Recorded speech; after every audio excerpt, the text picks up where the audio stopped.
जो इच्छा कर ही मन माही, प्रभु कृपा कछु दुर्लभ नाही।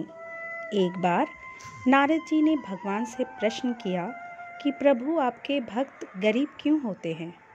तो भगवान बोले, नारद, मेरी कृपा को समझना बड़ा कठिन है। इतना कहकर भगवान नारद के साथ साधु वेश में पृथ्वी पर पधारे और एक सेठ जी के घर भिक्षा मांगने के लिए दरवाज़ा खटखटाने लगे। सेठ जी बिगड़ते हुए दरवाजे की तरफ आए और देखा तो दो साधु खड़े हैं। भगवान बोले, भैया बड़े जोरों की भूख लगी है, थोड़ा सा खाना मिल जाएगा।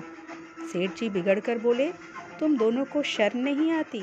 तुम्हारे बाप का माल है, कर्म करके खाने में शर्म आती है? जाओ जाओ किसी होटल में खाना मांगना। नारद जी बोले, देखा प्रभु, यह आपके भक्तों और आपका निरादर करने वाला सुखी प्राणी है, इसको अभी शाप दीजिए। नारद जी की बात सुनते ही भगवान ने उस सेठ को अधिक धन संपत्ति बढ़ाने वाला वरदान दे दिया।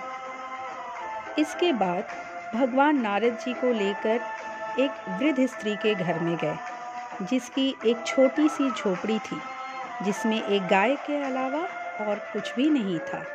जैसे ही भगवान ने भिक्षा के लिए आवाज़ लगाई, वो वृद्ध स्त्री बड़ी खुशी के साथ बाहर आई। दोनों संतों को आसन देकर बिठाया और उनके पीने के लिए दूध लेकर आई और बोली, प्रभु, मेरे पास और कुछ नहीं है, इसे ही स्वीकार कीजिए। भगवान ने बड़े प्रेम से स्वीकार किया।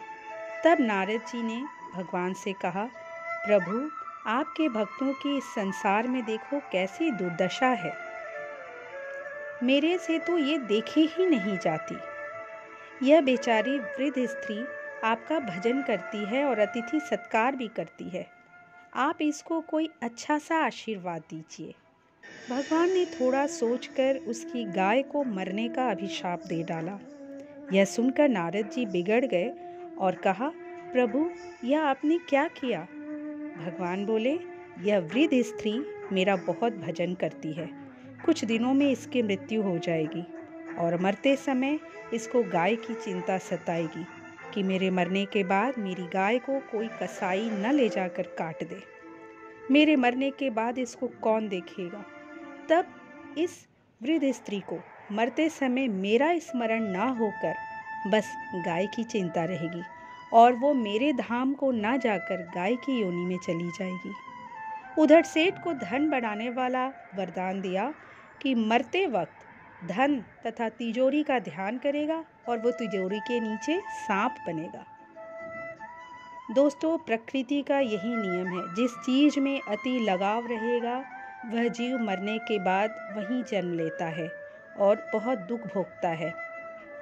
दौलत से सिर्फ सुविधाएं मिलती हैं, सुख नहीं। सुख मिलता है आपस के प्यार से व अपनों के साथ से। अगर सिर्फ सुविधाओं से सुख मिलता तो धनवान लोगों को कभी भी दुख नहीं होता।